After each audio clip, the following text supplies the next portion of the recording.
comes to caffeine, I think a lot of people are drinking a lot of caffeine at work to kind of keep them going. Is this actually keeping us going, or is it holding us back like those little monsters? That's a very good question. Caffeine is good and it's bad. We all know that it really does rev us up. You know, in the morning, if you're like me, you can't function, you can't talk to anyone, you can't do anything until you had your cup of coffee.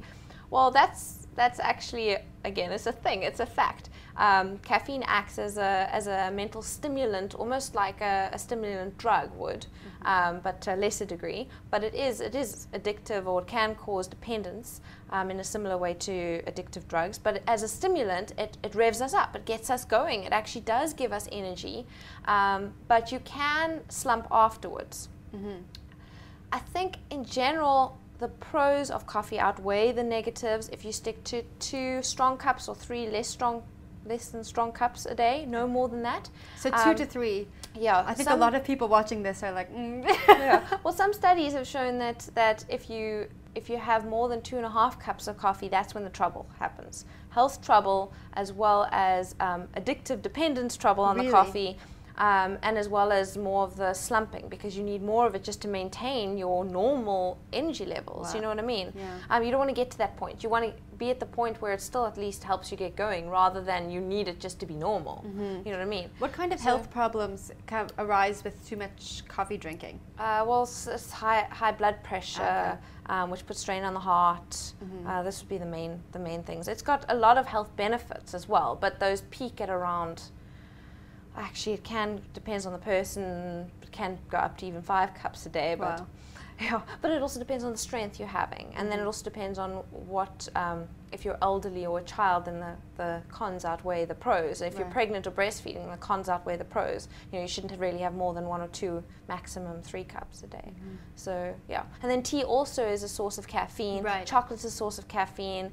Fizzy drinks are often a source of caffeine. So you've got to count those as well. If you're thinking about it, like tea, 2 cups of tea to 1 cup of coffee would be about the caffeine ratio. I'm not sure for fizzy drinks.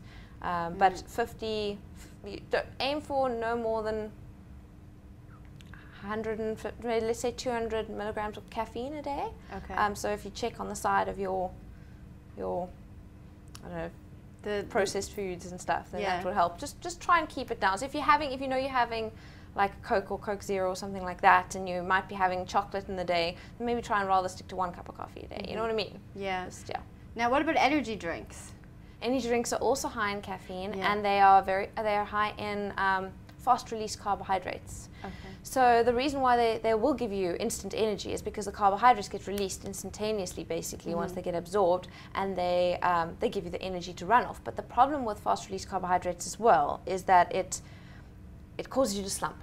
That carbohydrate is used up very fast, and then you need more of it. So you don't want to get yourself during the working day into a cycle of having high carbohydrate, fast-release, high GI carbohydrates to compensate for a slump in energy, because then it's going to cause a slump in energy, and then you're going to need that again. And in the end, you're going to be eating too much, you're going to get overweight. And the same with the caffeine. You want to stick to no more than the equivalent of about 2.5 cups of coffee a day. So I'd say energy drinks are not the way to go, unless you're an athlete looking for energy. If you're an athlete looking for energy, then maybe. But if you're a working desk jockey, paper pusher, I don't think energy drinks are the way to go.